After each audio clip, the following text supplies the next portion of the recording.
để quan sát cục diện. Và đó cũng là lý do mà chúng tôi rời khỏi đoàn. Và cũng đó là một cái gọi là cái cơ duyên. Rời khỏi đoàn có thể là rời khỏi mãi mãi, có thể là sau này thầy sẽ chọn những người khác. Mặc dù thầy là người chủ động chơi cuộc chơi này, thầy vẫn tiếp tục chơi trò chơi này và thầy vẫn chọn người khác.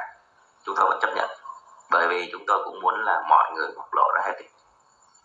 Bản chất của mọi người sẽ được phơi bày, và tôi muốn thức tỉnh tất cả những người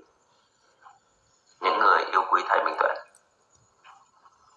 Bởi vì sao? Các bạn còn nhớ cái clip của tôi mà giải quyết bài toán không? Bài toán của tôi giải đây là về ý thức của người dân. Ý thức của người dân về cái hiện tượng thức minh tuệ. Ở đây là chúng ta phải nhận thức, và tôi nói rằng là khi mà đi sang nước như vậy thì người dân sẽ nhận thức được rằng là tại sao Phật tử Lào, tại sao Phật tử